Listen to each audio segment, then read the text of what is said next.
Frostbite 1981 shared 1500 bits. Am I early or are you late? Lowco sip.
I'm coming.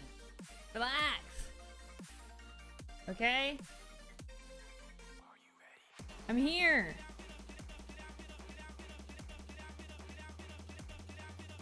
No April Fools, alright?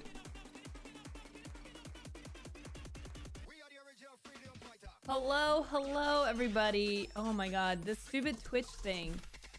Someone tell me how to fix this browser source issue, because what is happening? What is happening? Twitch decided that they finally need to actually let people agree to their cookies. And it has ruined all my browser sources. So if anybody knows how to fix that, that'd be great. That would be great. What's up, White Shadow? How's it going? Lovely. How lovely. Yeah, I don't understand. What is the flavor of this mysterious Twitch cookie? I don't know, but you only get half of it, so Twitch keeps the other half. Oh my god, resubs! Wait, what? What are the alerts right now? Everything is screwed up, even though I tested everything, which is hilarious.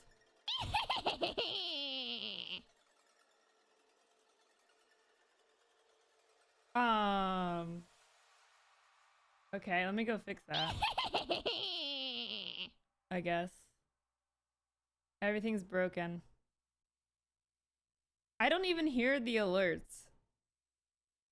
Which is funny because I tested them before the stream. And they were not the scare alerts. I love the Halloween theme. Yeah, we played a scary game on Lowco Games last week. If y'all missed it, you missed a sponsored stream.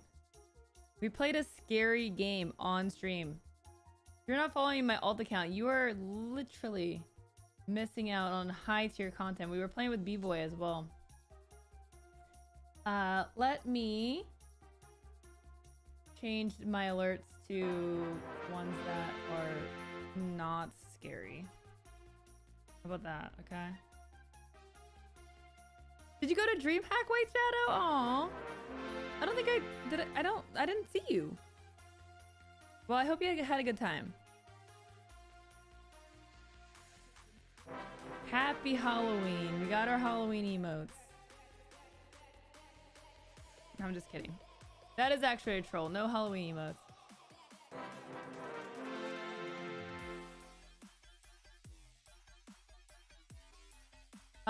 What I did do is I did update my Go XLR. That did happen. Also, I'm just gonna turn this music off. It just sounds like noise to me. What's up, Frostbite? Me, DeLorean, and A-Greens are at an age that we have to get our sleep. Yeah, it's so OBS. It's like I love you, but also I did check out a competitor at DreamHack, and you are not doing yourself any favors by deciding to not let me hear my own alerts. Even though I tested it before I hit start streaming. Specifically to make sure that I could hear the alerts, and I did hear them. And now I can. Good times. Alright, well apparently we have a hype train, so enjoy. What's up, Apollo? How's it going? We have a ton of resubs. Holy crap, we're already level 4. What in the world is happening? We got Don't Bill Me with the 75 months. Don't Bill Me, thank you for the 75 months. Laura with the 9 months. Hope you're doing well. Dude Man with the 76 months. Thank you, Dude Man. Atif coming in with the 29 months. Thank you so much for the continued support, y'all. Oh my god, Apollo with the 116 months. Oh my god. Oh my god. We got Chef here with the 86 monthers. Braided with the 91 monthers and the tier 3 sub. Thank you all so much for the resubs. Thanks for the continued support. I hope you're doing well. I've got some I'm excited to talk about DreamHack. A lot to talk about, a lot of perspective. This is my second ever DreamHack, so we got some things to talk about. Claps to all the long timers. Claps to everyone, okay? Sent you a link about OBS and cookie confirmations. Is there just like a TLDR, DeLorean? Or DeLorean, DRM. Wow, the red name and the D and DeLorean. And Frostbite said DeLorean right after you typed, so. I'm innocent. I cannot be held liable. Only 10 pages long. Let's look at this. Let's look this up.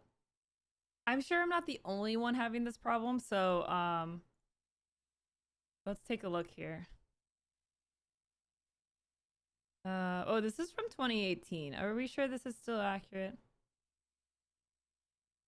Right-click on the source in the source list and click interact. This apparently is the guidance. Right-click on the source. Okay, let's go do this. Let me. Here we go. Let's see if we get this to work here.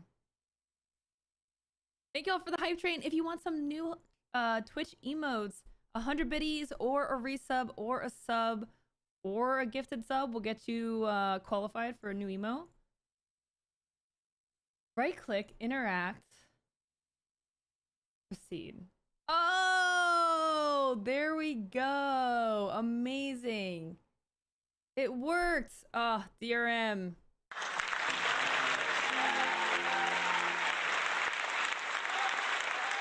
That is amazing. Okay, so if you are having issues with Twitch's new cookie thing that they decided to do, okay, right click on the browser source. Near properties, there's actually a button that says interact. It will let you click on proceed. That's the magic trick. Amazing. Love it. Awesome sauce. Thank you so much, DRM, for the help. That was just clutch. That happened to me. The sponsor stream that I had last week was just like a tech disaster. Like everything that could go wrong went wrong. My capture wasn't working. My screen capture was not working, which has literally never happened. I did check before the stream. It is working. Haha. That wasn't working. I had to restart my OBS. I had to update my graphics card. I had updated my graphics card thinking that I was being like a good little streamer on my gaming PC so that the game would play at optimal performance. And then I didn't update the streaming PC, which apparently needed an update. So yeah, then the cookies thing happened where all my browser, any Twitch browser source that I had, which had Twitch alerts, I have Twitch poll, like, you know, whatever the goals, like any Twitch browser source has this cookies thing. It was a mess. It looked like my computer had been infected. It was crazy. Cool. Glad we got that figured out. We have we're almost 50% on the hype train. CD with the 100 bookers. Thank you for the 100 bookers. More bookers for us. We have some bookers behind us. Where is he? We have some bookers behind us. We need more bookers. Collecting all the bookers. Also, CD, that oh wait, that doesn't make you the bit lord. Frostbite cheered 1500 bits apparently. When did you cheer 1500 bits?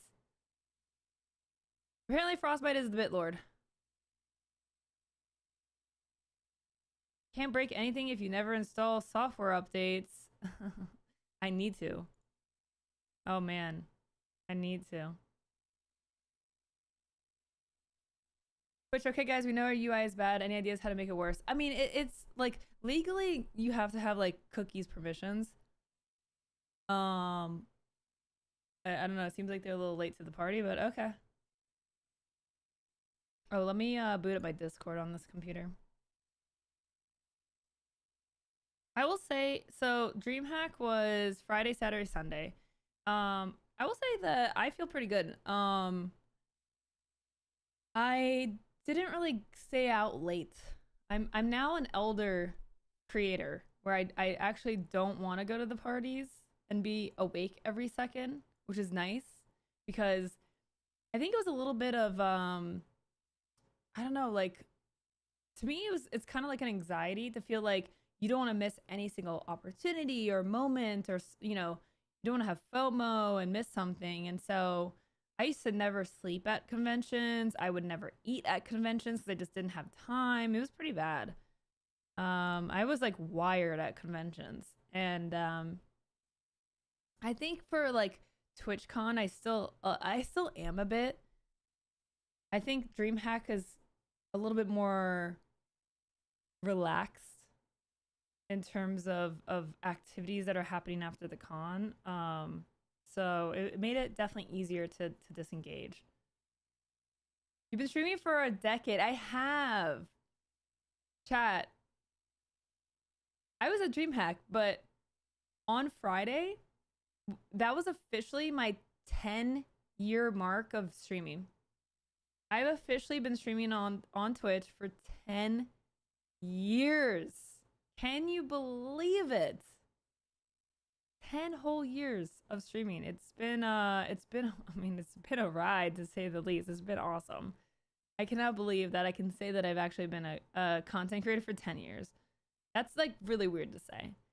That is a third of my life dedicated to this.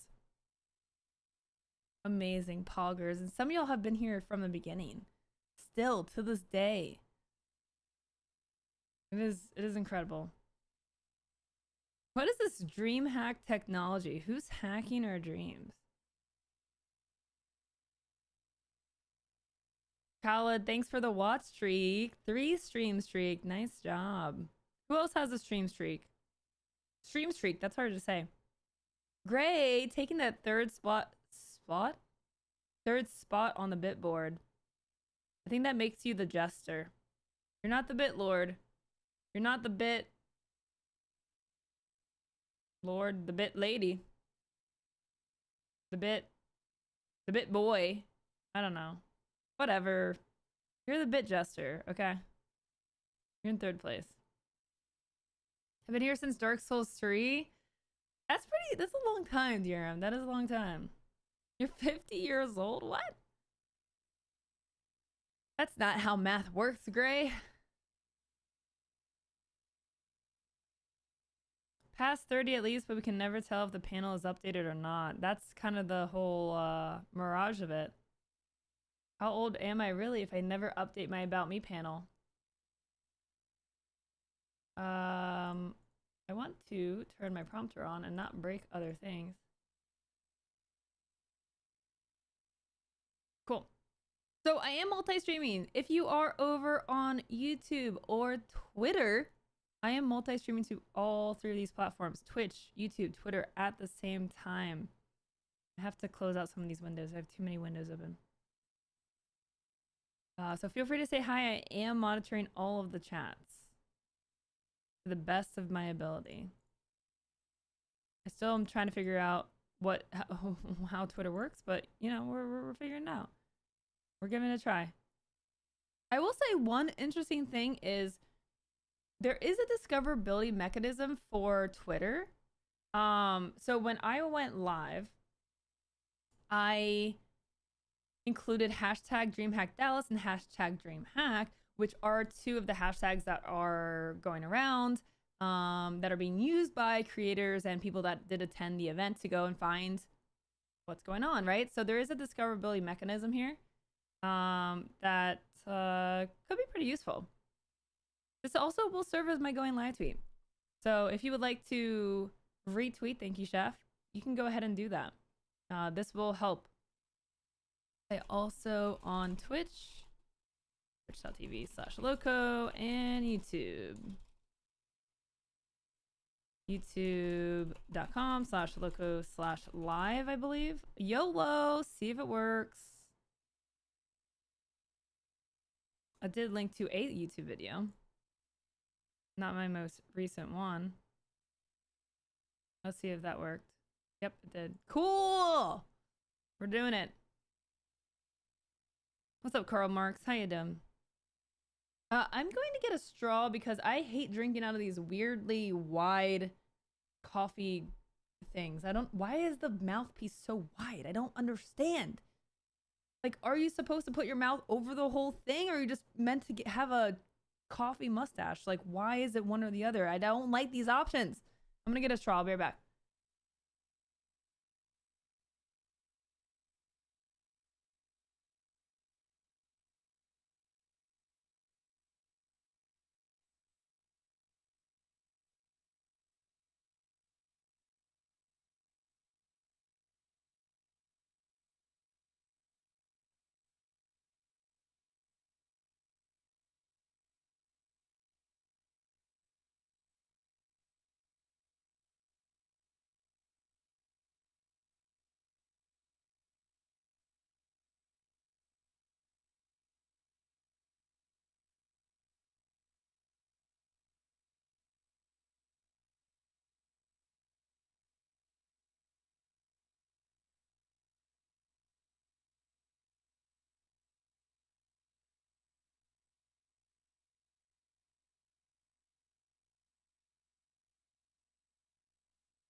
Okay.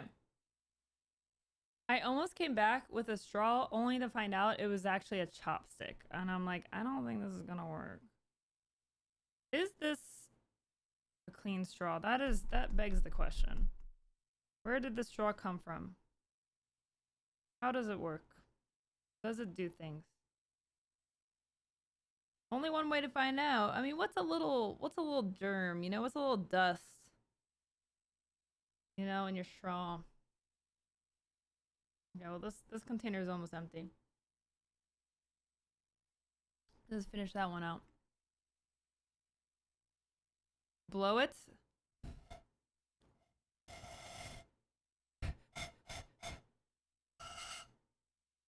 I don't know. Oh no, my straw! Where'd it go? Oh gosh. Okay, now I might have some Booker hairs on it. So now it's definitely clean. Oh, Booker's like, what are you doing?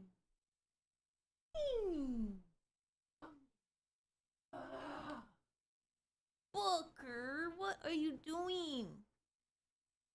Good morning. Oh my goodness. Oh my goodness. This boy. We're kind of matching.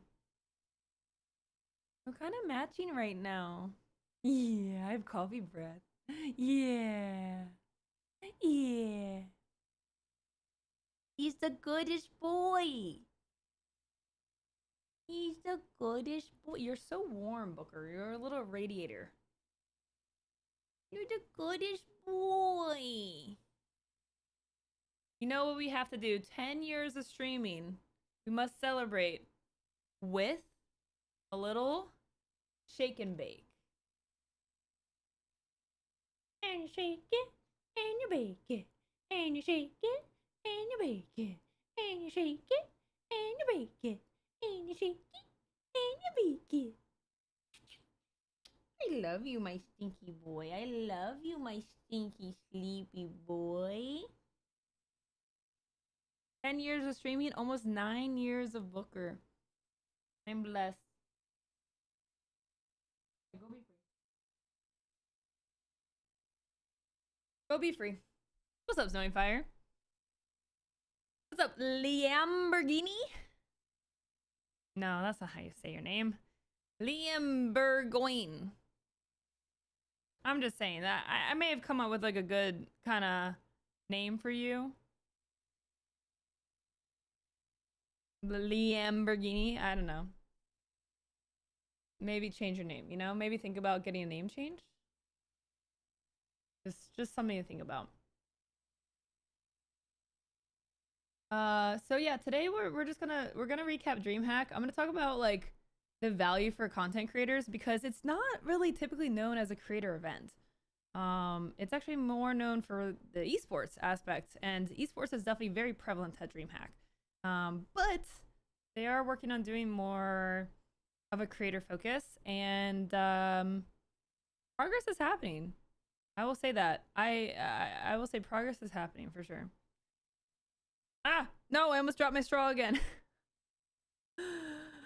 Side note, I'm the strongest level 54 on our server. Nice, DRM. I am a level 40 now, ops 40. I'm trying to get to 41 and then camping forever, hopefully. I'm really behind on a lot of stuff. Might be going to a nerd convention and engineering. Cool stuff people meet. That's cool. That's awesome.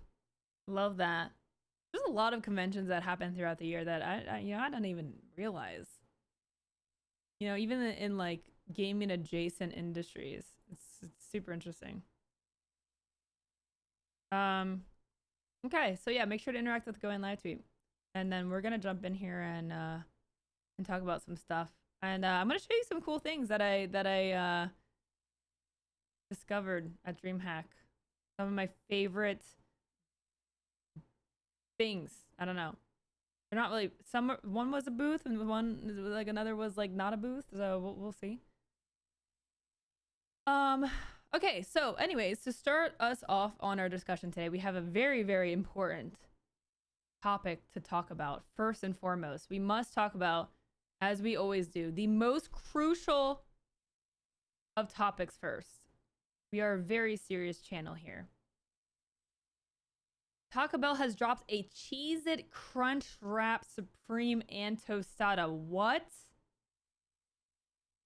That is a giant Cheez-It in your taco. What is this monstrosity? How do we feel about Cheez-Its, y'all? How do we feel? I gotta say, I look, I don't know if this is a hot take or not, but I actually don't really like Cheez-Its. I think they are just kind of sad. Them and like dried pretzels. They're just goldfish. I'm gonna throw them in the same box as goldfish, and I'm sorry. I know I'm dropping some hot takes right now.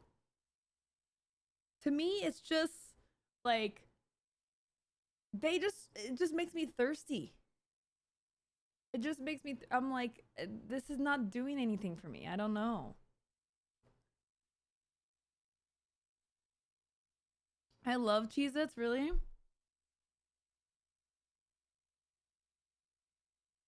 A hotly anticipated collaboration is back in a big, cheesy way. On May 30th, Taco Bell and Cheez-Its announced they've joined forces to officially introduce a pair of buzzy food phenomena, the Big Cheez-It Crunch Wrap Supreme and the Big Cheez-It Tostada. I love how we have a scientific diagram to break this down. Let's enhance.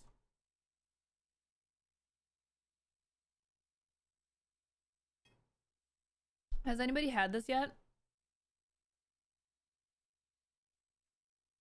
Oh, the menu items are exclusively available to Taco Bell Rewards members and going nationwide on June 6th. Interesting.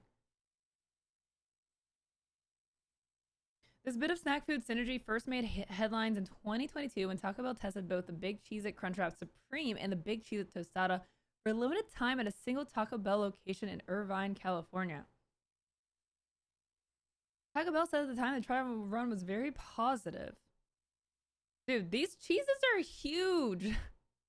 What is this? This is just the Cheez-It is your plates.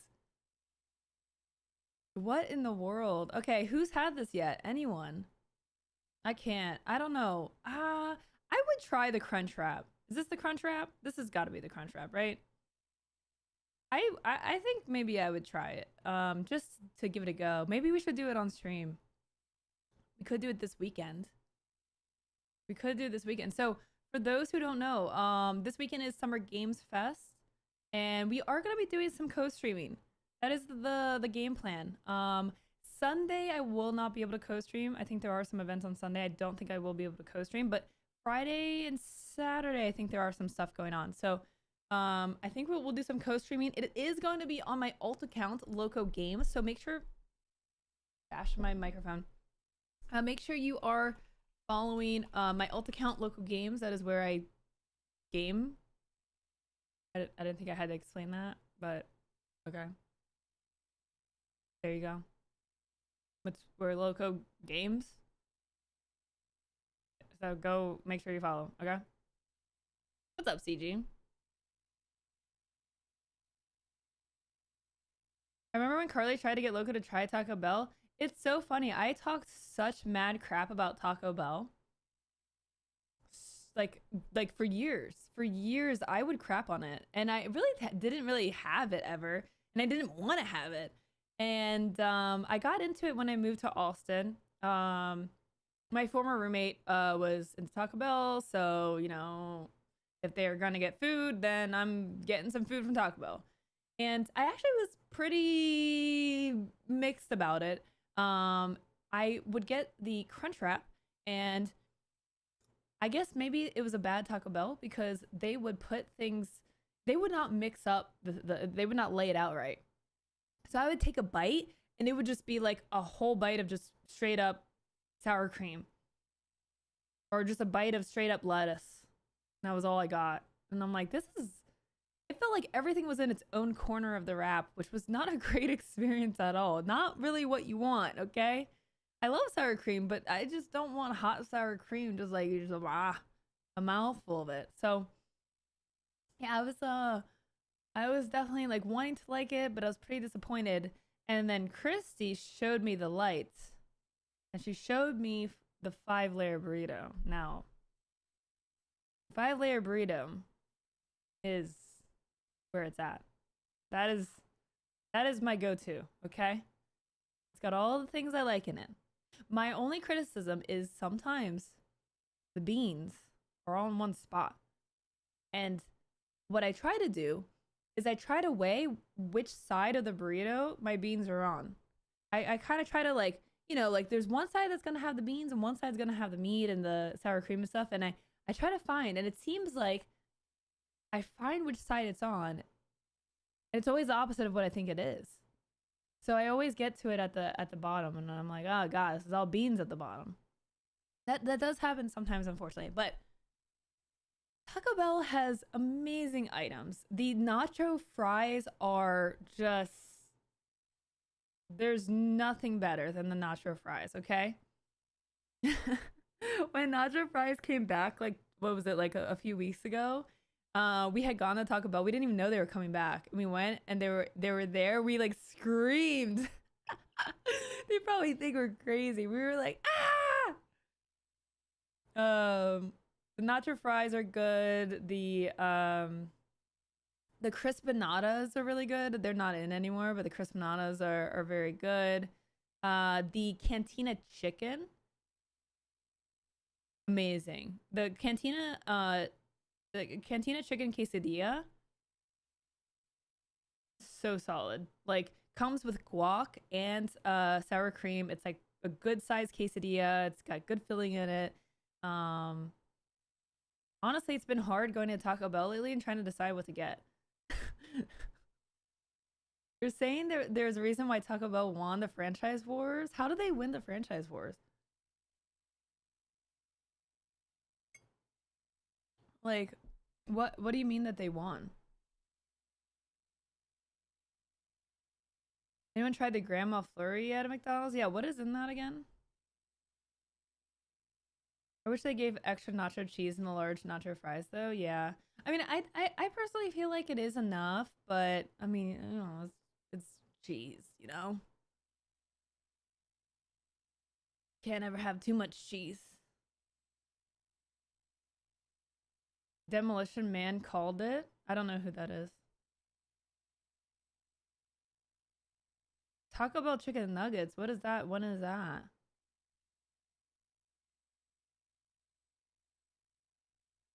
It's a movie. When did it come out? Don't freaking facepalm me, okay? Demolition Man. Guys, this movie came out in 1993. Okay? Do you know how old I was in 1993? I was 1 year old. How would I have seen a movie that came out in 1993? Like, why are you facepalming me that I didn't see this movie? And maybe I did see the movie when I was 1 year old, but I'm not gonna remember. It's a timeless classic. I mean, I'm not gonna argue with you. I mean, you know, I believe it.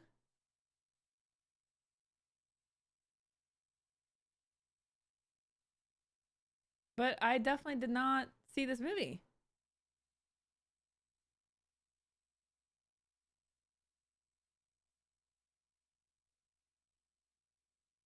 Yeah, I don't know.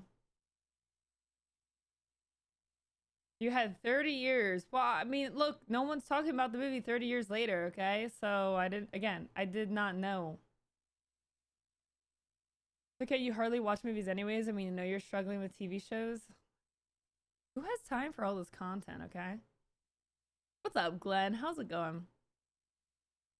What is Demolition Man about? Demolition Man. Let's read the synopsis here. Sylvester Stallone, Wesley Snipes, Sandra Bullock? What?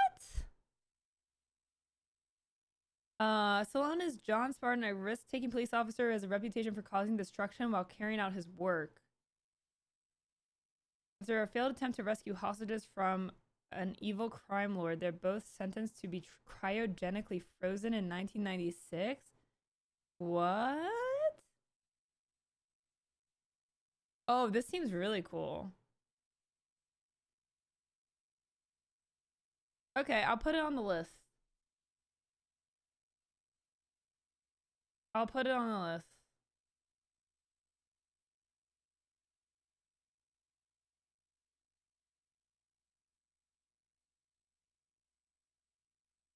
Don't worry, I'm putting it on the list.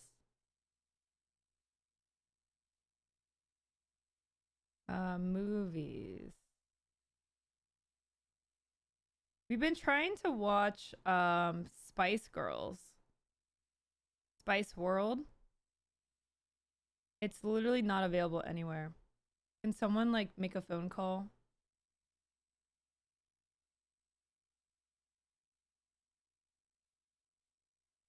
Why is Spice World not available anywhere at all?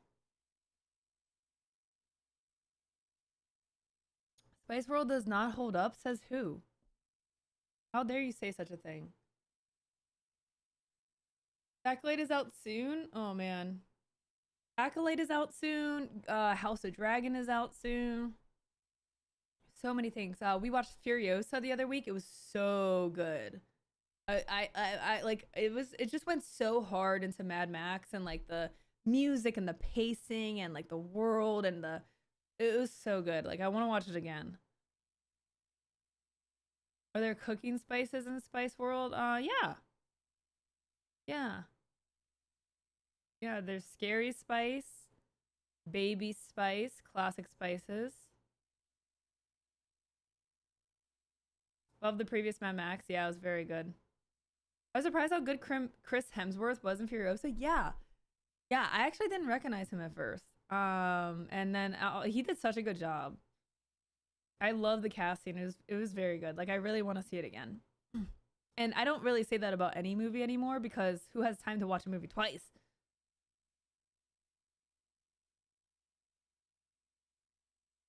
Justin Spice. Who's Justin Spice?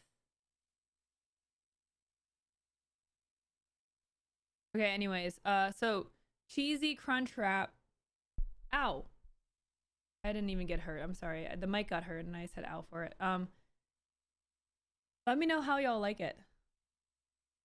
Okay. All right, moving on. GameStop shares soar after Roaring Kitty reveals $116 million stake. GameStop stocks rose Monday following speculation that the man behind the meme stock craze owns a large number of shares of the video game retailer that could be worth millions. The company's stocks were up 25% as of 11/28 Monday, hovering around $29 a share. Keith Gill, better known as Roaring Kitty, posted a screenshot in the R Supersong forum on Reddit that users on the platform are interpreting as an image of company stock and call options that Gill holds in GameStop. The image suggested Gill may own 5 million shares of GameStop that were worth $115 million as of closing price on Friday. In addition, Roaring Kitty on Sunday night posted a picture on X of a reverse card from the popular game Uno. Interesting. I'm pretty sure that's market manipulation to post how the posts about what you have, what stocks you have.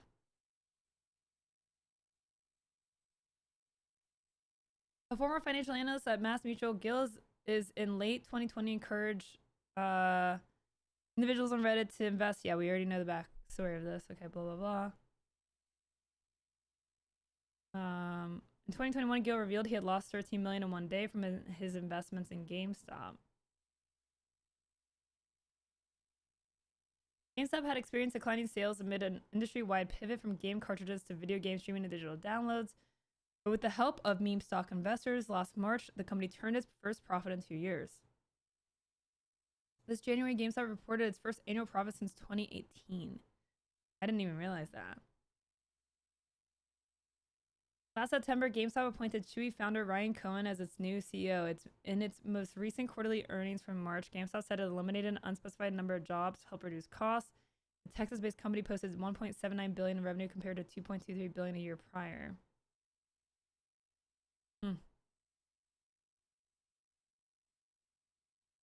What's up, Ovi? How's it going?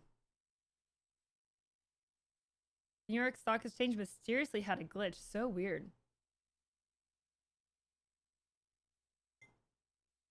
Wow, so weird. What are the odds, y'all?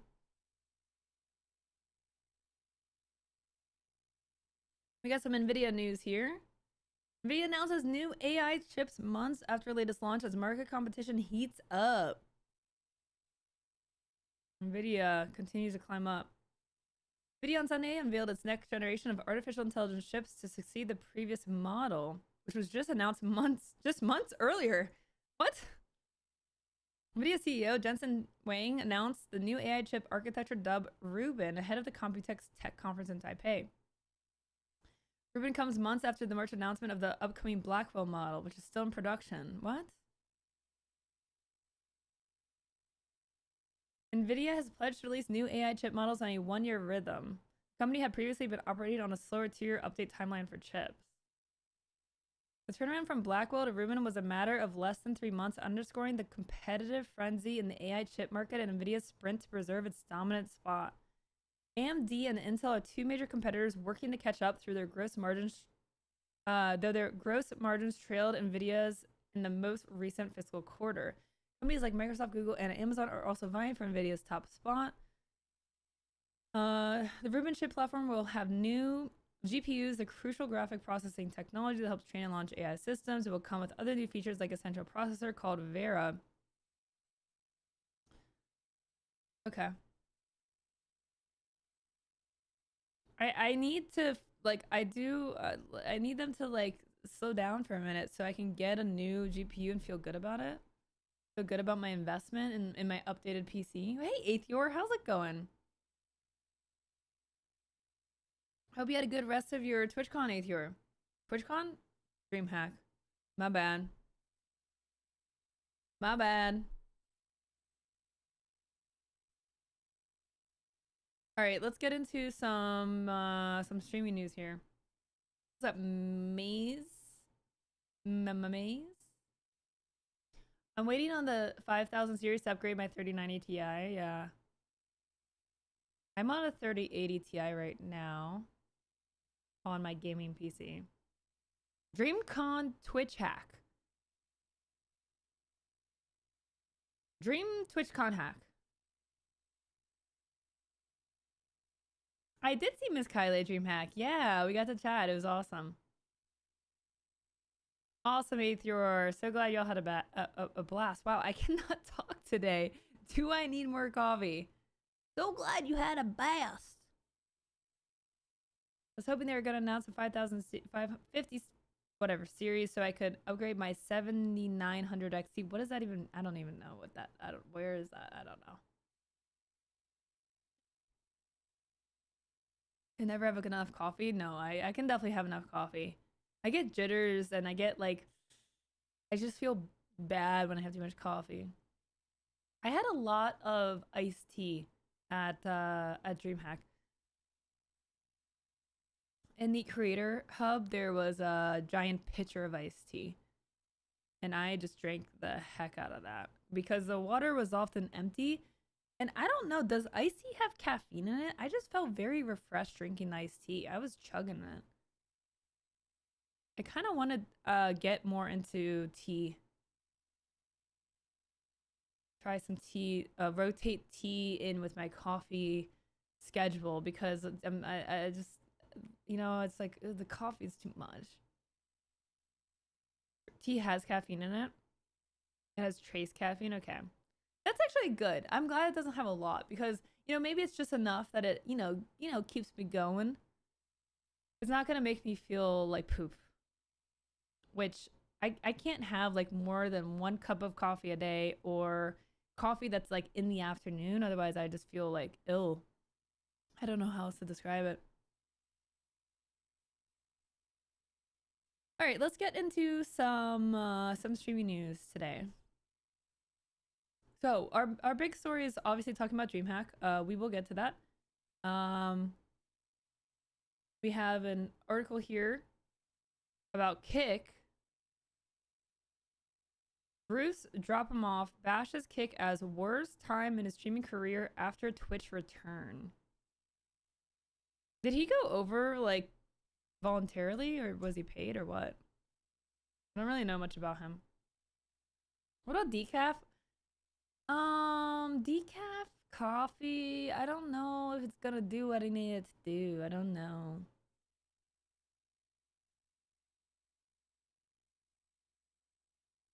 I mean, I don't think I really drink coffee for the flavor, you know? Former Kick streamer Bruce Dropoff has claimed that streaming on the stake-backed platform was the worst time he's had in his career, as it made him lazy with content. When Kick started trying to make inroads on Twitch, the stake-backed streaming platform threw a whole load of money at streamers. Oh, they did sign Bruce Dropoff, the former OTK member, after he'd received multiple bans from Twitch. Bruce was pretty vocal in his dislike of Twitch when he signed with Kick, but he then returned to the Amazon platform on May 31st. Okay, how long were they signed for then?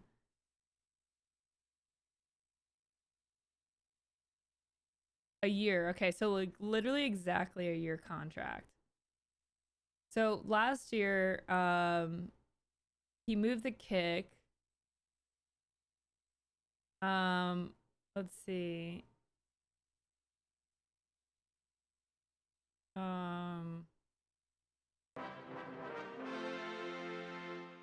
I don't know. I was gonna see if there's anything about why he moved. I mean, I'm guessing just like money and like being banned from Twitch. Okay, let's read this. Since returning to Twitch, Bruce has spoken about some of the problems he had on the stake-backed streaming site, saying it was the worst time he's had since starting his streaming career. It's the worst time I've had while streaming. The beginning was cool, but I learned so much crap behind the scenes, like being behind the scenes and knowing crap. It just kind of effed up my love for streaming on that side, if I'm being honest with you. Maverick, thanks for the 107 months. Thank you so much. I appreciate the support. The former OTK member, who has over 1.3 million followers on Twitch, added that he got lazy while over on Kick too. It killed my motivation because there was no creativity within it. It was just do the craziest crap or you're lame, he concluded. The initial wave of big signings on Kick, which Bruce found himself in, is long over, and while the platform has made some inroads in the streaming world, Twitch still dominates. The platform is preparing for an upgraded 2.0 launch, where Kick head of strategic partnerships, Andrew Santamaria, stated that they're spending a lot of time on the Spanish side when it comes to their next moves in the streaming space. I think it's pretty interesting that, like, I think like a lot of people moved to Kick because, you know, there was like, oh, no rules, you won't get banned, it's freedom, like, yay. And we're kind of coming full circle, where they're realizing that there's no, like, every site is gonna eventually have some level of moderation, because actually it's good for the platform. Get the bag was thrown around a lot. Yeah, I mean, he got the bag and then he left. And then he left. So May 31st. So we are actually nearing that 1 year mark. I wonder if any other creators who signed with Kick are coming back.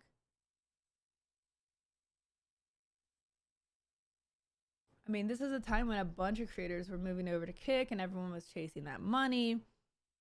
You know, we've seen a lot of discussion about the sub bombs and stuff like that, and, you know, Twitch staff throwing a lot of money at creators.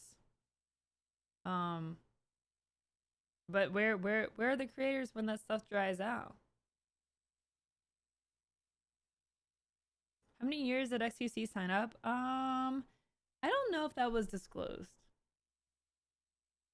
I'm not sure that was disclosed. But it's been more than a year, right? Like, because XQC was one of the first ones. I think it was like March of last year. Let me see. Twitch. XQC Kick deal. Oh, it was June 21st. So that's actually an interesting date. June 21st is the 1 year mark. So over the next few months, we will see who is sticking around. Who renews their contract, who leaves. Yeah, Hikaru's another creator that went to Kick.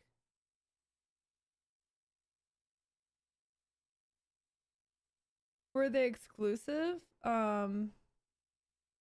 What? Who, Bruce or someone else? A lot of the creators were not exclusive.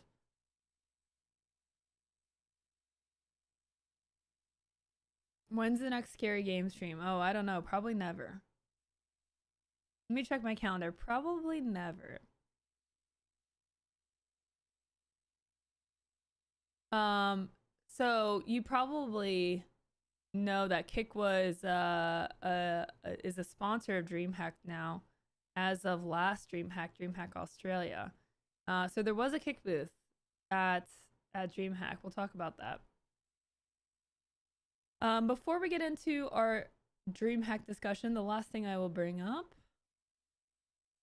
is about the Twitch Safety Advisory Council. If you don't know what that is, I'm not surprised. Because besides it initially being a thing, which was like, what, 2 years ago or something, 3 years ago, 2020 maybe, I don't know. Never really heard anything come out of this. So let's take a look.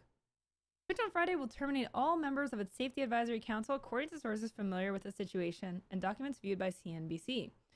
The council is a resource of 9 industry experts, streamers, and moderators who consulted on trust and safety issues related to children on Twitch, nudity, banned users, and more. The Amazon-owned game streaming company formed its Safety Advisory Council in May 2020 to enhance Twitch's approach to issues of trust and safety on the platform and guide decisions, according to a company webpage. The council advised Twitch on drafting new policies and policy updates, developing products and features to improve safety and moderation, and protecting the interests of marginalized groups. Okay, so it was 4 years. It was in 2020. The group advised the company on hate raids on marginalized groups and nudity policies. But in the afternoon of May 6th, council members were called into a meeting after receiving an email that all existing contracts would conclude on May 31st, 2024, and that they would not receive payment for the second half of 2024. The council was not made up of Twitch employees, but rather advisors, including Dr. Samir Hinduja, co-director of the Cyberbullying Research Center, Emma Lanzo, director of Center for Democracy and Technology's Free Expression Project, and Dr. T.L. Taylor, co-founder and director of AnyKey, which advocates for diversity and inclusion in gaming. Looking ahead, the Safety Advisory Council will primarily be made up of individuals who serve as Twitch ambassadors. Okay, so yeah, Twitch ambassadors basically are getting this job. I'm betting they're not going to be paid. But hey, you're a Twitch ambassador, so that should be enough. In a formal notice in the same email, the company wrote, pursuant to Section 5A of the SAC Advisor Agreement, we are writing to provide you with a notice of termination. This means that the second 2024 payment won't be issued. Twitch ambassadors are users of the streaming platform chosen specifically because of the positive impact they've contributed to the Twitch community. Payment depended on the length of contract, but council members were paid between $10,000 and $20,000 per 12-month period. Dang! I mean, that's not a crazy amount, but I mean, that's nice. Considering they probably were meeting, I don't know, once a month or once a quarter. Some nice little change, chunk of change. Twitch's decision to end SAC. Why can't I say SAC? Why is that so hard? Contracts comes amid more than a year of belt tightening and layoffs across the tech industry, especially on safety and ethics teams, which some companies view as cost centers. Interestingly enough, related to this, the head of trust and safety stepped down from Twitch, has left Twitch in the last couple weeks as well, in the last, I think, 2 weeks. So that's also interesting. Also related to this, a lot of creators have been getting randomly banned. There's been a lot of ban misfirings going on Twitch. I talked about this a little bit last week, and I talked about it on Twitter. Let me pull up the tweet here.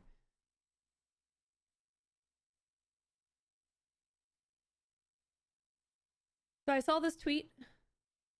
Hey, Twitch support, can you explain why I got indefinitely suspended for doing literally nothing except playing piano? Nobody in my 30 viewers saw or heard anything happen that could remotely justify this. indefinite suspension for spamming violative video content.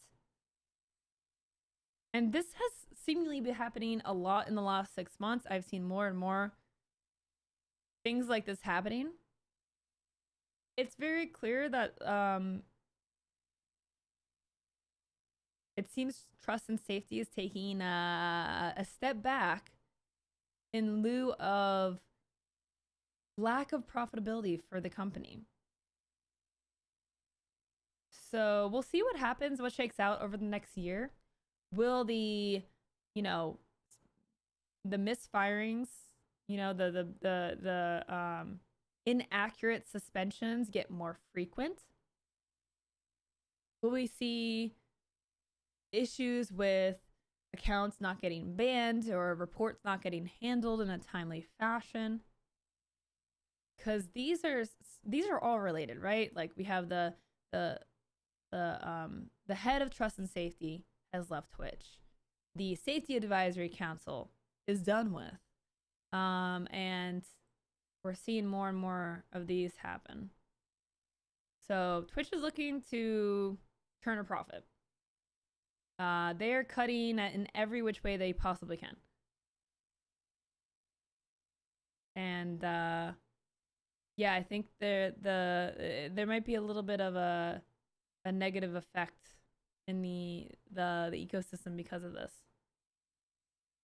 We get that trust and safety is not profitable, but the safety of your users is what keeps them around. And your streamer's not getting indefinitely suspended for nothing. That's costing you money if they're not going to be able to bring in subs.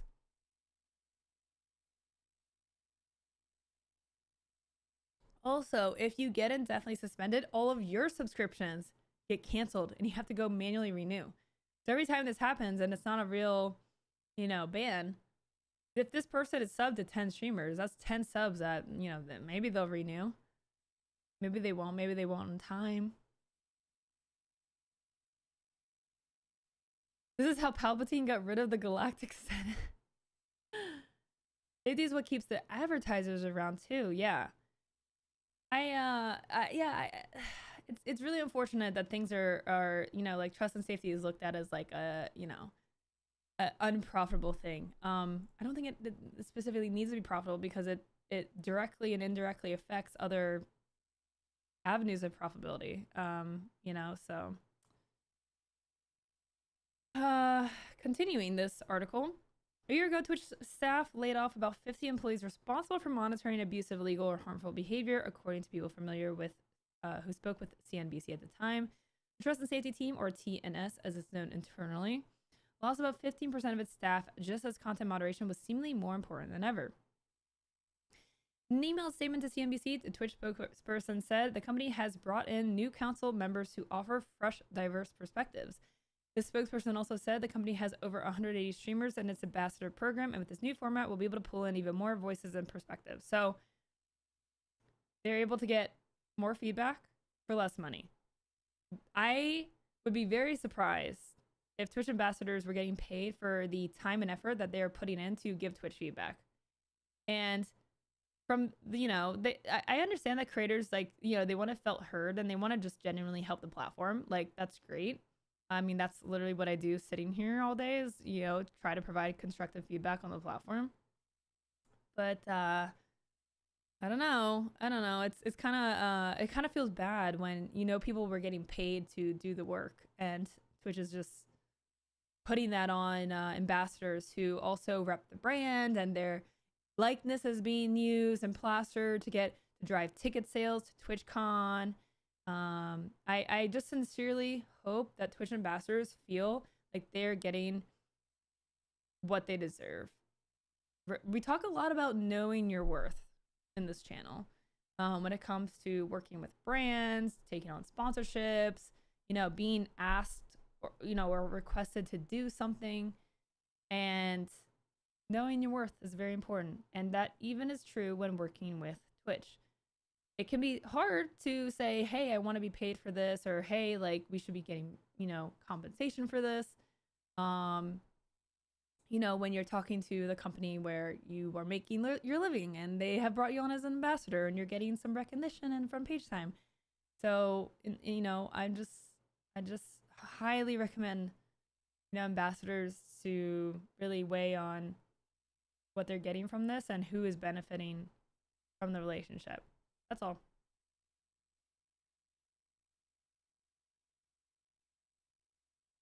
It's like saying customer service is not needed since it doesn't make money. It's like saying the post office is not needed because it doesn't make money.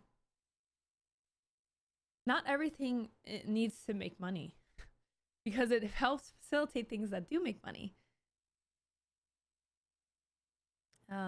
Yeah, there was an attempt to take down the post office because it's not profitable. It doesn't need to be profitable. Not every aspect of the government needs to be profitable. Like the government's not a business. It's not, you know, it's the goal is to provide a, you know, safe and flourishing environment for your citizens. Anyways, that's a different rant. Yeah, you tell the government and companies that. No, I know. It's getting harder and harder to tell the difference between the two these days, to be honest.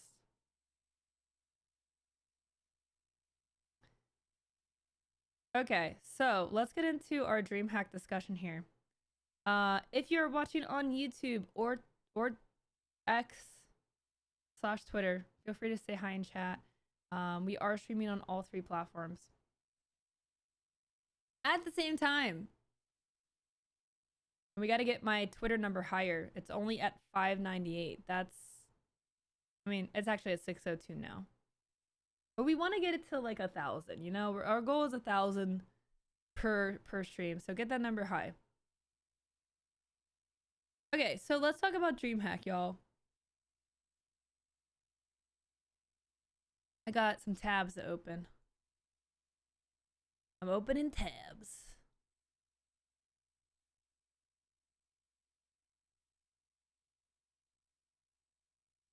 Okay. Hello, Hannah Bug. Thanks for being here. Thank you for being here. Yeah, so you can find me on Twitch, YouTube, or X, whatever you prefer. I hate saying X, but Twitter/X.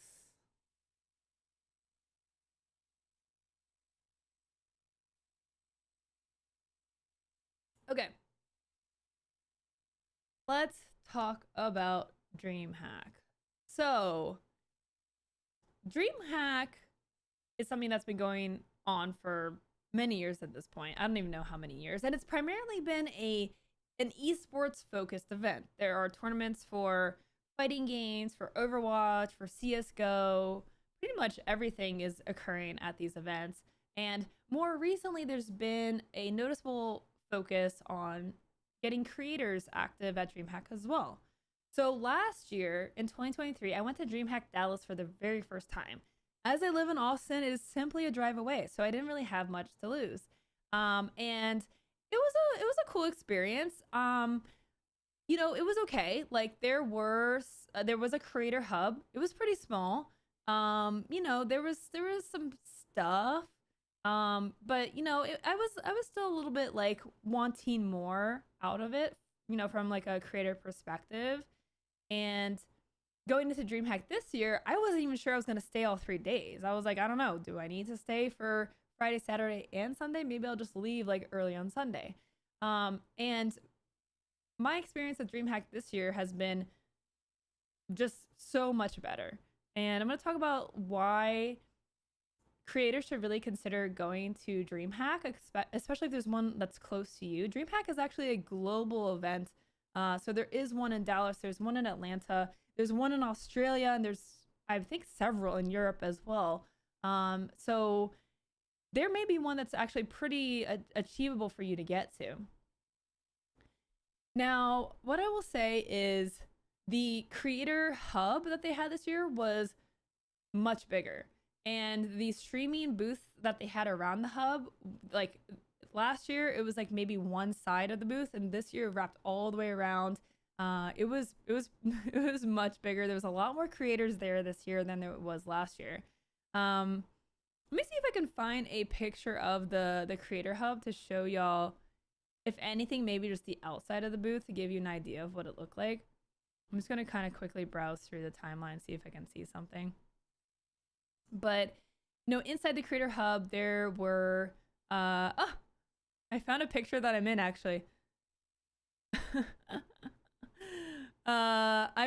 Christy and I are over here in the corner. We're like snacking on some chips. We're like having like 2 minutes of downtime before we have to run to a networking event.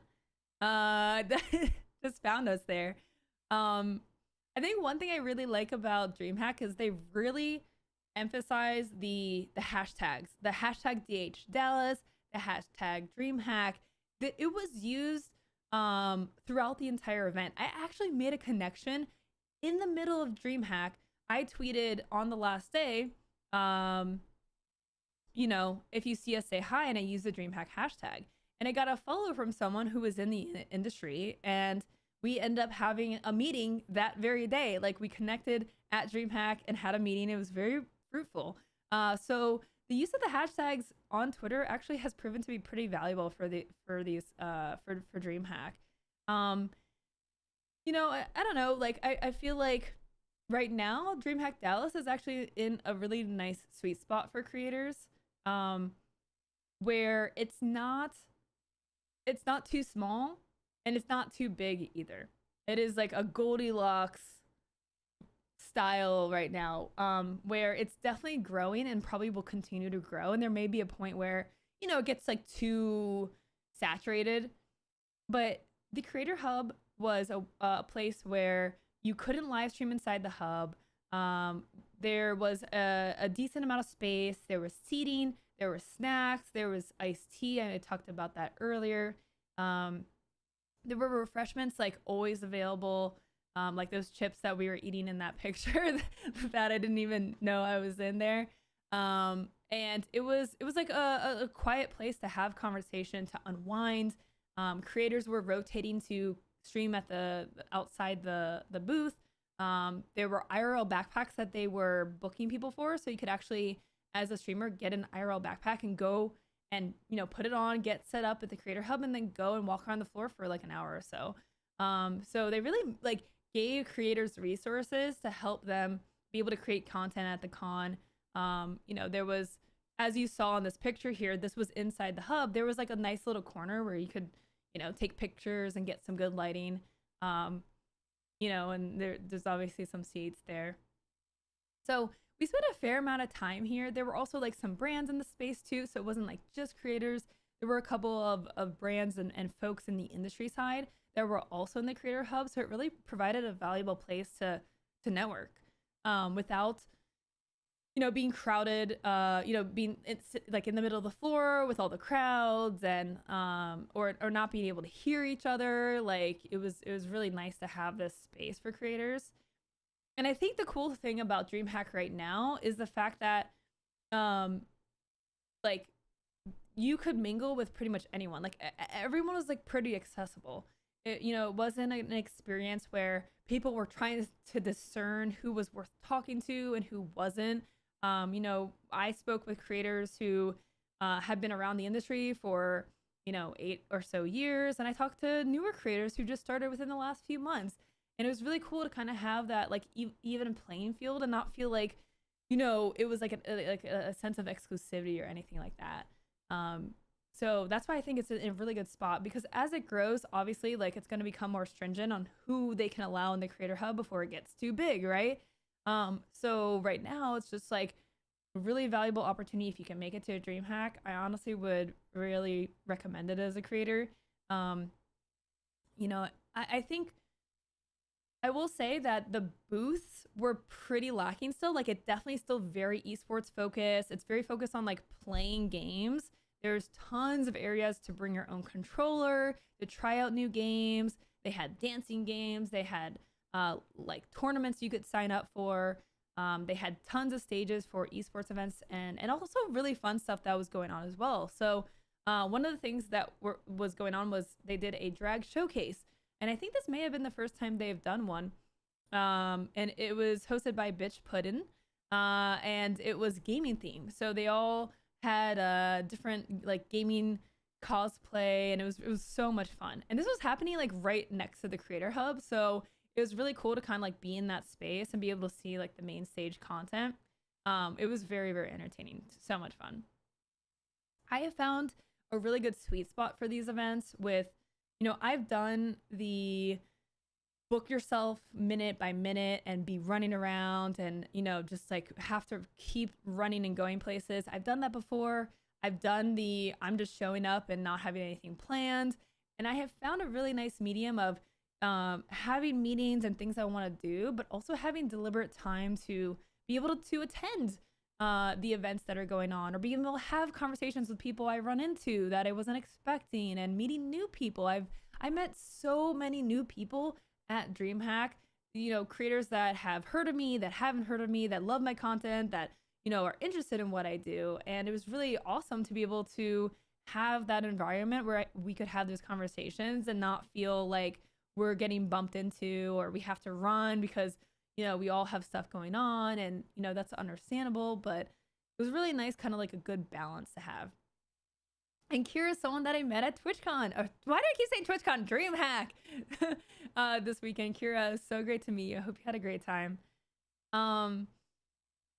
So yeah, I really enjoyed it. But yeah, I will say that in terms of booths for creators, there were some things available there for creators. There were definitely some booths, but it was kind of like in one little section of the space. So I'd love to see like just getting more like creator focus, like networking events, creator focus brands around. It was cool. They did have like some deliberate brands in the creator hub that like you could talk to. So it was so cool to be able to, Zenny Optical, they make glasses. They were there and they had like, some product to show, and creators could sign up for their apply to their like partner program. I think it's really great to have that resource for creators because, creators, often don't know how to talk to brands or how to reach out to brands. And I definitely think there could be some more education in that like avenue. Like there were some networking events at some of the booths that it seemed creators were pretty lost on what to do. I went to, there was like a networking little event at one of the booths, and I saw that a lot of creators were kind of just lined up to talk to one person, the person who's organizing the event.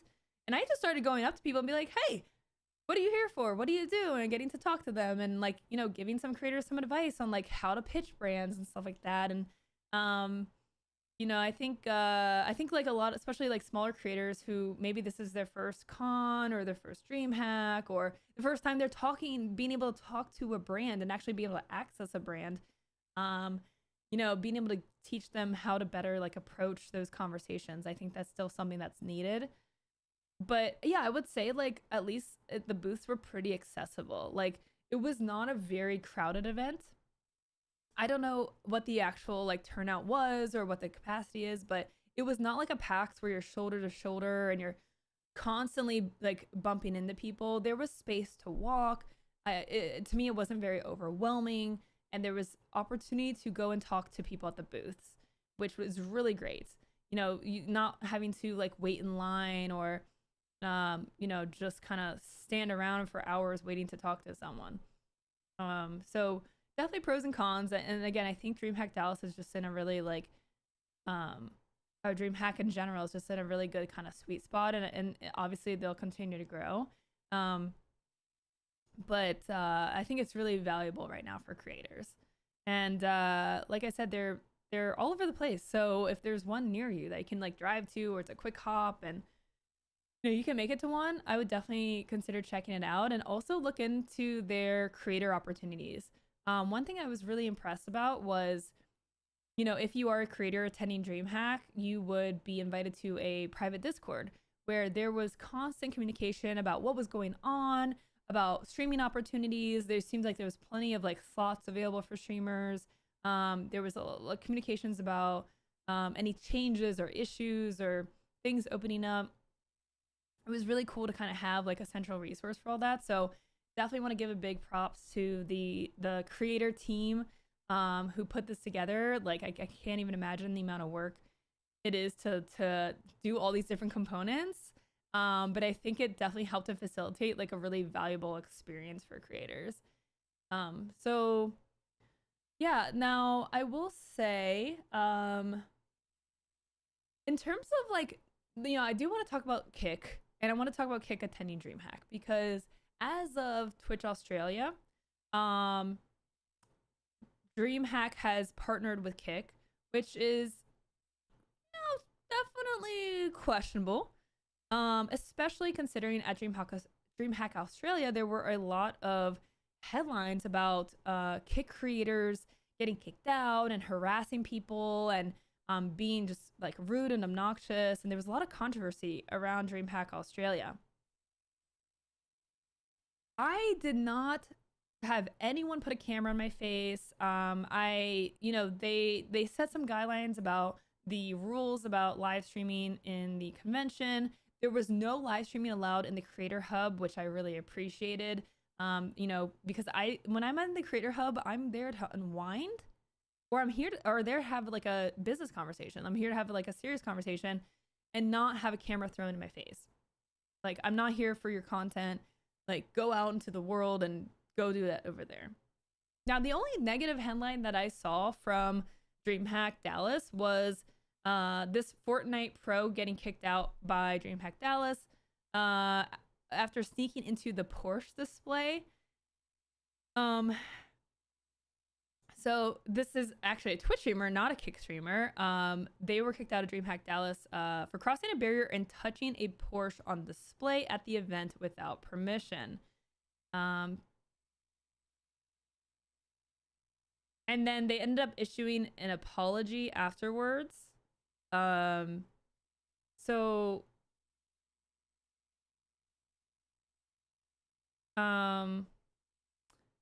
Yeah, I mean, I guess if he just reached out and touched the car, like if this is like the worst headline that comes out of DreamHack, that's kind of impressive. So yeah, they tried to. Let me see. I don't know if there's like a clip available of this, or what, or it's just a clip of them getting kicked out. Did they stream themselves touching the Porsche?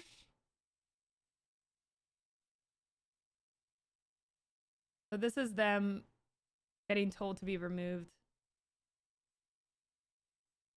I don't know if there's a clip of it or anything, but again, like if that's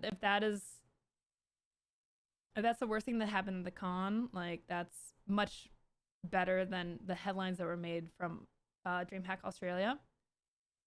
Now there was some issue with the after party. Yes, there was. Now that was an unofficial DreamHack after party.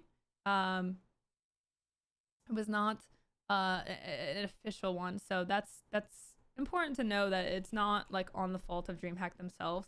There was apparently issues with the venue, where basically there was a $25 ticket and you got into this venue from I think 8 to 11, and then at 11 it opened up to the general public and you could stay until 2 o'clock, but at 11 o'clock they opened it up and apparently kicked people out.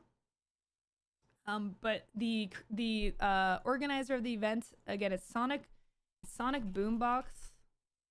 I don't know why I can't find the Twitter handle, but they were very apologetic about the situation. They are issuing refunds, some miscommunication. So the party scene at DreamHack, I only knew about like 2 parties, and that was one of them, and that's a public party, and I did not go to that party. I typically don't go to the public parties because there's some safety issues with that, and they tend to be like very overcrowded. But yeah, in terms of like like any sort of like like how PAX events, there's like sometimes there's like an Elgato party and there's like a Razer party and stuff like that. I don't know if there was like much of that going around at Dallas, and maybe I just was like I didn't have much time to look, so that could also be it. But also I was really content with just going to bed by 11 o'clock and feeling refreshed in the morning and being able to wake up at 8 o'clock and not feel like dying. So I'm kind of like again in the elder stage of my creator career. So yeah, overall, I thoroughly enjoyed DreamHack. I made so many wonderful connections, had so many great conversations, got to see so many folks I haven't seen in so long. I love that there more creators attended this year than last year. It just made the experience so much more valuable, and really excited about some of the conversations that I had there and what it could lead to. So very much looking forward to the next DreamHack. I don't know what the next one is. I know Atlanta is like more at the end of the year, and that's in NA. But yeah, I'm kind of excited to see how this grows. And that's pretty much it. So if you attended DreamHack Dallas, would love to know what you think or what you thought about it. Or if you attended Atlanta, you know, my experience is from a year ago to today, from DreamHack Dallas, one-to-one kind of comparison. It's gotten more valuable for creators. So I think it will only continue to grow. I loved it. I'm glad you had fun. I feel like we just picked up where we left off in 2019. Yeah, it was great. Yeah, I mean, I think like there's just so much value, right? Like from like a con standpoint, like creators going is gonna attract brands, it's gonna attract viewers, like, you know, like it's the content that gets made, the impressions, like creators are just so valuable for the ecosystem. Even if you're not like huge in esports. You know, I did get to watch a little bit of esports. I watched a women's CS:GO match. Did the same thing last year. Actually, this lanyard that I got here, this is not the official DreamHack lanyard. That would be really sick. But I actually bought this at one of the Artist Alley booths. So there are a lot of like artists there, tons of stuff that you can buy. I only bought this. I didn't have much time to shop, unfortunately. I wanted to go back so badly, but I just didn't get the chance. But I did get this Pokemon lanyard. It's got little like baby versions of the Pokemon, and I love the color of it. So I'm definitely gonna reuse this. I did get 2 pins. I didn't buy these. Christy got this robot pin. I don't know where she got it from. And then I got this this cowboy boot, and this logo here is, let me see. This is like the FlyQuest logo. FlyQuest is a women's esports organization, and they were participating in the CS:GO tournament. And actually, funny enough, that was what Christy and I had watched, was one of the FlyQuest games matches. So I did get those. My pin game is weak. It's very weak. Did I get you presents? I got you me. I really loved it, but wish there were more booths to see outside of art and esports. Yeah. Yeah, I definitely agree. There were some really cool booths. Let me show you. So 2 of my favorite conversations that I had at DreamHack that I think is valuable to creators is, the first one is this this booth, Anthros. I don't know, Kira, if you had a chance, or Hannah, y'all had a chance to go to the Anthros. It was actually pretty near the creator and the Kick booth. These chairs are, to me, a game changer. They are so sick. I sat in them. They gave me the whole rundown. They like this adjustment here is mind blowing. I am super excited about this. Like, I'm gonna talk to these folks and do some stuff with them, and we're gonna talk a lot more about these chairs. But I was so impressed with these chairs. Like, they are actually good for you. Like, not a gaming racing chair that's like toxic and bad for your back, but actually like using science to build a chair. Yeah, OSG, we're gonna have to have conversations about this chair. DRM, so I don't know what their limits or sizing is. Like, I don't have the full rundown, but I do know that Big Cheese is an ambassador, and he's a bigger guy, and he's been using it for quite some time and enjoys it. They are Herman Miller price range. Yes, they are pricey. But look, I mean, you spend more time probably sitting in your office chair than you do even sleeping, and we all know how important it is to invest in a good mattress. So I I'm gonna be talking more to these folks. Like I need to get my butt in one of these chairs. And so I use a Herman Miller Embody. So I have spent money on a chair and I've used this for years. And I have been struggling with it. Like I don't feel like I sit up straight very often. I do find myself slouching a lot. And I find myself sitting cross-legged, like actually having my legs in my chair a lot to like try to sit up straight. And the difference is those chairs actually adjust like the lower lumbar support. And they also tilt back to kind of like use gravity to hold you and let you rest in a good position. So I was waiting for the sponsor spot. That would have been a smooth segue. Hey, not yet. Look, I'm working on it, okay? I just met them this weekend, but I have to say, I've literally been like, I think I've like fallen in love a little bit with them, and I've been thinking about them ever since. Like I'm like kind of obsessive about it. I'm like, I really am excited to like try these chairs and learn more, because I was like really impressed with them. And y'all know me, like I don't throw my weight behind just anything, okay? Like I don't have any long-term sponsors, and I don't like try to sell for like energy drinks or anything, like unless I really like a product a lot. So I'm very excited about them. The other thing I wanted to point out to y'all is I had a conversation with someone from Meld. Have y'all heard about Meld? So Meld is, and you know, this is gonna sound, you know, weird to say, but it is an OBS competitor. And I personally was very skeptical about the idea of an OBS competitor, because I'm like, OBS is free, it's open source, everyone uses it, like good luck getting a creator to like switch over. And after getting a demonstration about what they're doing and what they're thinking about with building out Meld Studio, I was very impressed. Now this is still in development. They've been in development for I think about 2 years at this point, and it is accessible though. So it is available for Mac, and it does have a Windows beta that you can join. They have a very fast like update release cycle. And the cool thing, one of the cool things that really stand out is you see how it says mic, game, Discord alerts. So they actually have like a true virtual mixer where you can set up audio sources for individual programs. So you don't actually need, like, I have a Go XLR to be able to do that. And this would require you to not have that, which I haven't seen done. So that's really, really cool. So you can have your game audio separate. You can have your Discord audio, your alerts, your Spotify, for example, actually go to different sources. And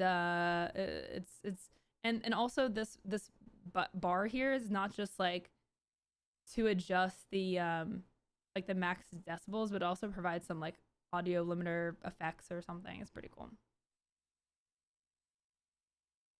OBS has that in beta. Interesting. Simple yet mighty. So you can actually they do some like effects in house. They are compatible with Stream Deck already. They got some really neat things. They've had some really positive reviews and stuff too. They seem to be incorporating a lot of things that require like a separate plugin in OBS, and kind of incorporating into the base features. And also because it's built from the ground up, I think it's going to perform a lot better than OBS does. Like, I love OBS, but you know, there's a lot I don't know, it feels like there's a lot of baggage with OBS, you know what I mean? And I'm very curious about the performance aspect of this. Especially because, you know, I mean, I'm on a 2 PC setup. So if you want to check out Meld, you can go over to their site and check it out. But yeah, they gave me a demo. I was very fascinated by it. I'm definitely not switching over yet. They don't have OBS import, like being able to import scenes and stuff. So, and you know me, I already break things as it is. I don't need to, you know, risk breaking things you know, by moving over to something that's like still in development. But I don't know, we'll see. Like, you know, if I have been talking about rebuilding my OBS setup from the ground up. I have been talking about that lately. I kind of want like a clean slate. So maybe this is like a excuse to do it. Weirdly enough, maybe I'm a little bit more open to it just because of where I'm at right now. And like wanting to just like kind of like, I don't know, just restart in a way. Just clean everything and just, I have so many scenes and nested scenes and groups and subfolders and sources that are outdated that it's kind of overwhelming. I mean, you see me when I try to like turn on or off a source. It takes me like 5 minutes to go and find it. I have to scroll through this long list and there's no real good way to like distinguish things, and it's tough. A lot of old crap on here that I'm too afraid to break. So those are my shout outs from DreamHack. Also, I'll shout out so Christy, go to Christy's profile here. So she got this really cool Apple Watch band that actually has dots all the way up to the top. And they have charms. So it's called With It Gear. With It Gear. And she was gifted these set of charms, and it's really cool. I'll link you the post so you can go give it some engagement. Okay, go give it some love.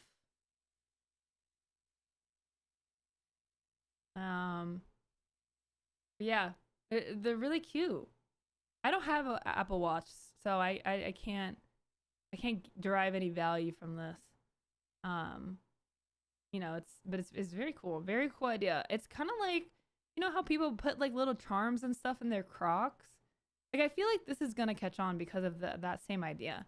People love expressing themselves, and like, why not dress up your watch? So she got this band that you know allows for these charms, and she got a rainbow, a heart. There's like a smiley, I think, and a yay or something.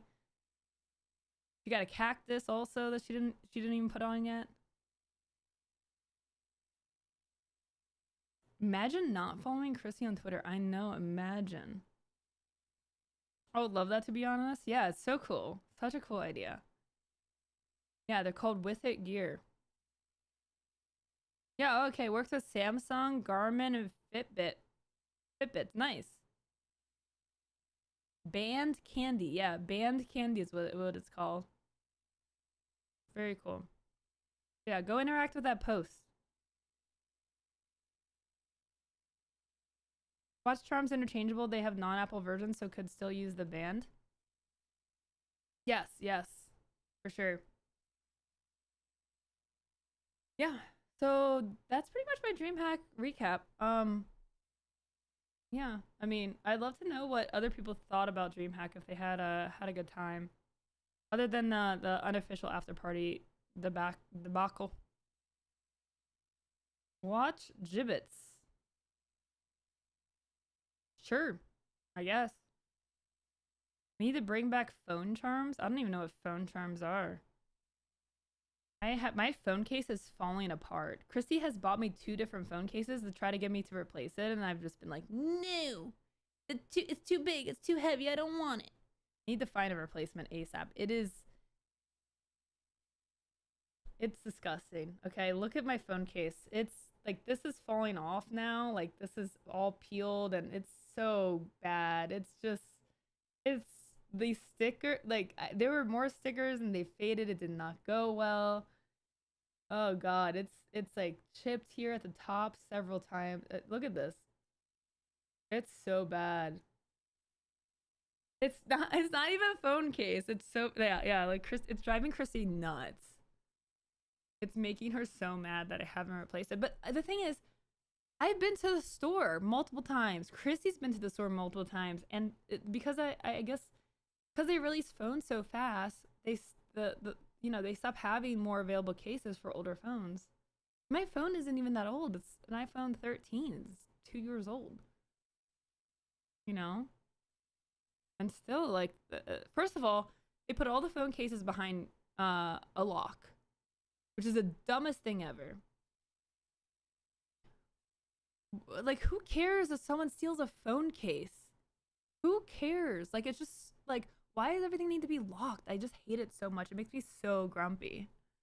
I'm like, I don't need you to unlock it so I can have a phone case, a plastic phone case. Yeah, I know. I need to shop on Amazon because I can't find anything in store anymore. I don't want anything bulky. Like, I actually, after using 2 bulky cases and giving them a trial run, I love how small and lightweight this case is, but it's got to be replaced. It is hideous. And it's also just like physically being able to hold my phone is becoming challenging because it keeps, yeah, it's just so bad. Stores, I remember those. I order stuff online these days. Yeah, I don't really buy stuff anymore. In general, I just don't really buy things. Like, you know, it was we like really cut our budgets in the last like 2 years to try to like save money, and like, you know, there's been a downturn and like the, you know, like with streaming and finances, and so we've just been like really saving money. So I cut my Amazon Prime, and I was like, oh, just renew it when I need it, you know. And I was kind of concerned about cutting it off because not having Amazon Prime, it just doesn't seem like something I could live without, and I don't use it. I don't buy things. There's nothing I really need. It's been great. I've enjoyed it. Vio! Okay, let me unpause my alerts here. I got some alerts. We got Minnie coming in with the 20 months. Minnie, thank you for the 20 months. Really appreciate the support. Thank you so much. Vio, thank you for the 53 months. I hope you're doing well. DreamHack Pog. It was very Pog. It was a good time. I buy something every day. It's so bad. I'm trying to get rid of stuff out of my house, okay? There's just too much stuff around here. I'm trying to shed all the stuff. Our garage is just not accessible. I got my iPad case on Amazon for 80% off of what the normal store was selling it for. Yeah, that's true too. I'm doing fantastic. Nice. Glad you're doing well. What's the latest in VO content? You're moving back to LA? What? Oh, really? Are you okay? Oh, interesting. I see. Ah, we'll have to catch up. I'm curious. Vegas, I'm curious about your thoughts on Vegas. I did not enjoy Vegas when I went for TwitchCon. It was a mess. Plans, lots of plans for LA. I bet you have lots of plans for LA. Pedro. What does that mean?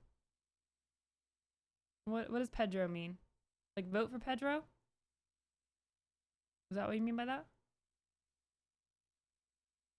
I love it here, but all my contacts and friends are in LA. Yeah, no, I mean, I definitely understand, like, there's probably more opportunity there. Hey, Brittany, how's it going? Hope you're doing well. Don't click on my stream.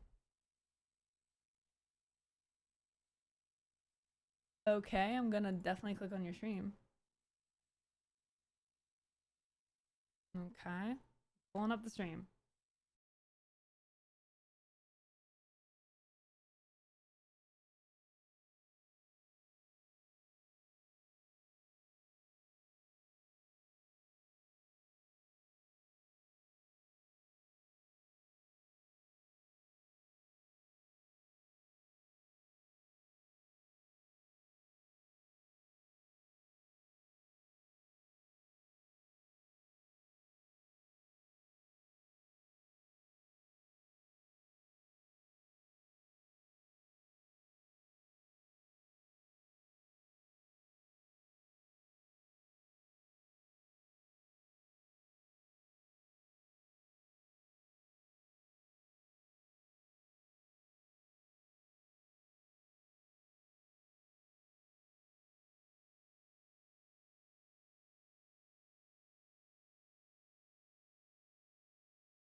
My stream, this is how much you have screwed up, people.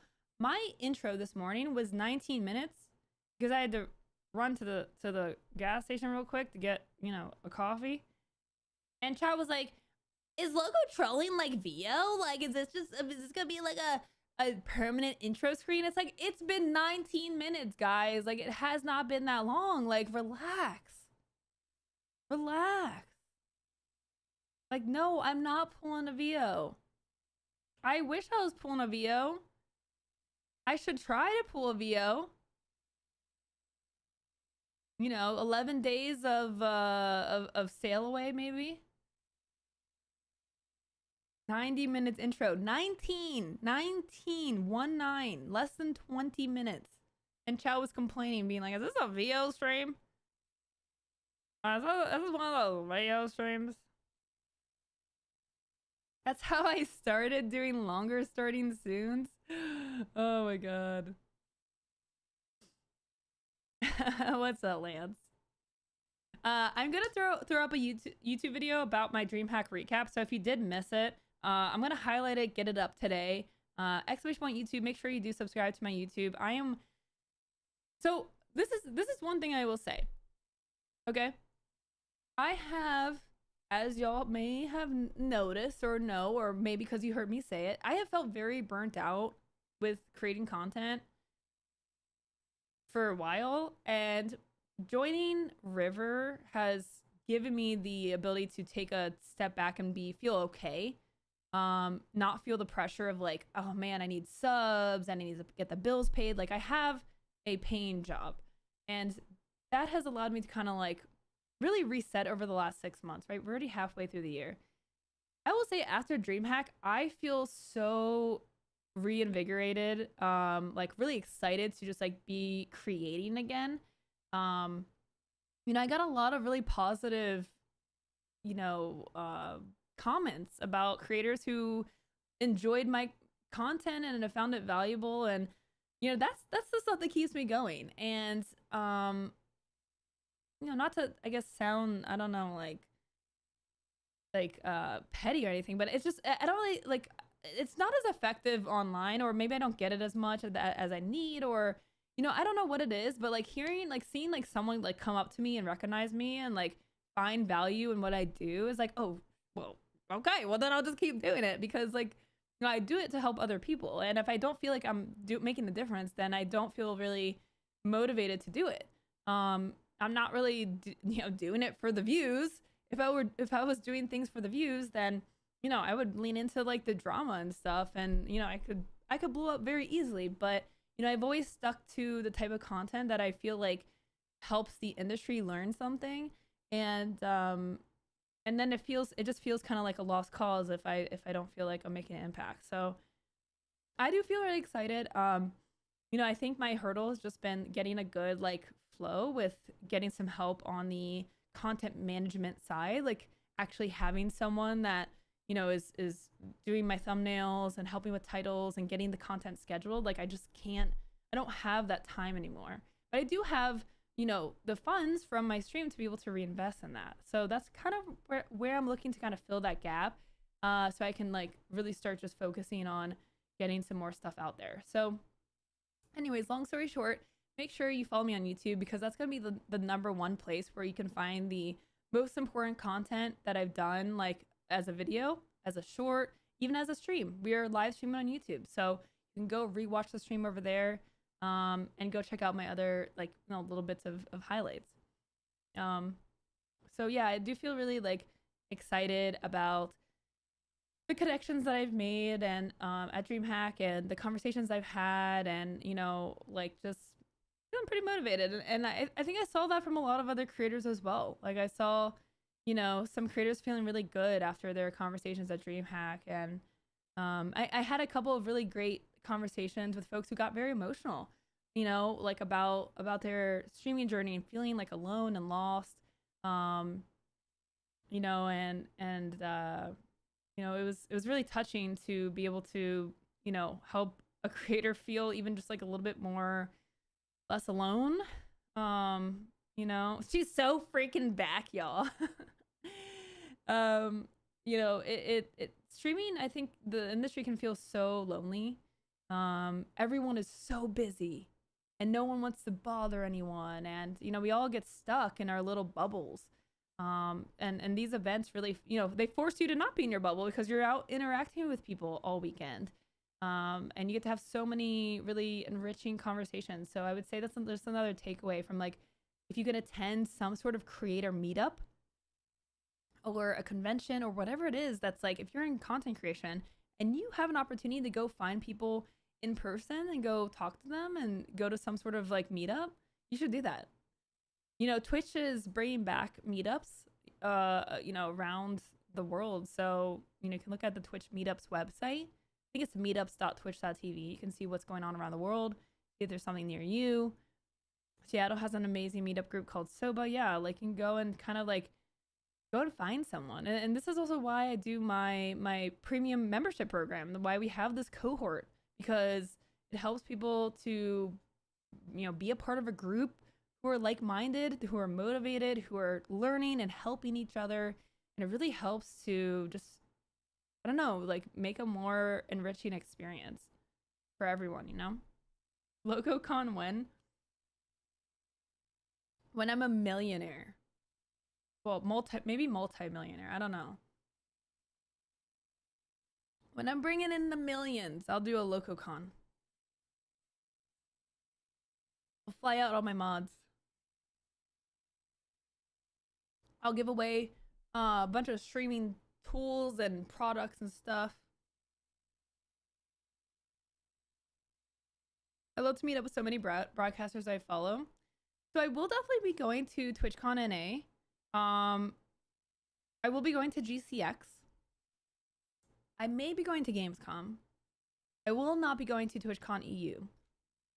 I may go to, I don't know if I'll go to PAX West. It's GCX, Gamescom, PAX West, all in the same month. I don't know humanly if that's possible to do. What's up, more? How you doing? Oh yes, actually, speaking of, let me see if it's up on the website. Let me see. Oh, June is busy. Okay, so we've got and we have more events coming. So check out our streamer calendar here on our website so you can see what's going on. So we have a lot of Summer Games Fest stuff happening next weekend. So again, as a creator, it's just a really great place to learn about what's going on in the industry. We have a study hall on June 18th where you can share your content and get a peer review by the group. We also have a a seminar. Last month we had a networking seminar. This month, hosted by More in chat, we have a burnout seminar. So if you're struggling with feeling overloaded, that's going to be a good one to attend. So that is happening. That is happening in the third week of June. We will also have office hours. I just didn't get a chance to put it on the calendar. We had office hours last week. We usually do about 2 to 3 a month. So we will have some office hours coming in here. Okay. I'll see you at GCX. Nice. So it usually has a PAX Day 0 event that includes Twitch execs. If you're heading to PAX West, I'd highly recommend looking them up. Nice. Dan Clancy's Rainbow Six Siege. I don't think it's Dan Clancy's Rainbow Six Siege. Just a guess.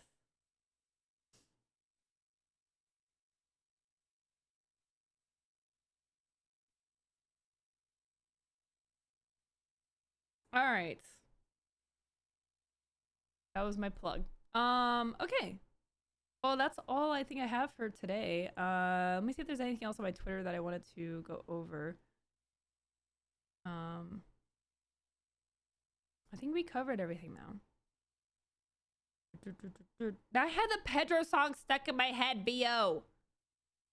Gonna have that dang song stuck in my head all day. Ugh. Oh, yeah, one thing I'll say is if I did meet you at DreamHack, I probably told you to go and follow the River account and go to the website and you can apply for the closed beta. It is closed, which means we're not letting people in, except if I met you at DreamHack, I'm gonna get you in. Okay, so make sure you sign up, and you can send me a DM and let me know you've done that, and I'll sneak you in front of the line. Okay, so go make sure you go follow the River account. Yeah, Kira, I'm talking to you. River eyeballs. Pedro.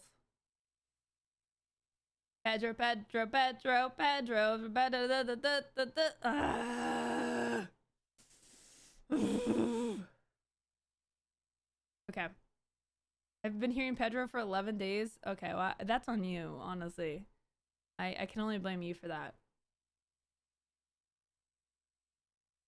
Me too, and I don't know the words. I think it's just Pedro over and over again. Earworms are great. Oh my god. Okay, well, anyways, I'm gonna head off for the day. I have some stuff to catch up on. But thank you all so much for being here. If you're new, make sure you hit the follow button so you keep up with my show. We currently stream Mondays at 11 a.m. Eastern time. And we post the best bits of the stream on YouTube. So if you miss anything, you're more than welcome to follow the YouTube channel, which you should do, or I will ban you. That's a real threat. Okay, I'm going to say bye to YouTube, and then we will set up a raid for the Twitch users. So thank you for watching on YouTube. Bye. Okay.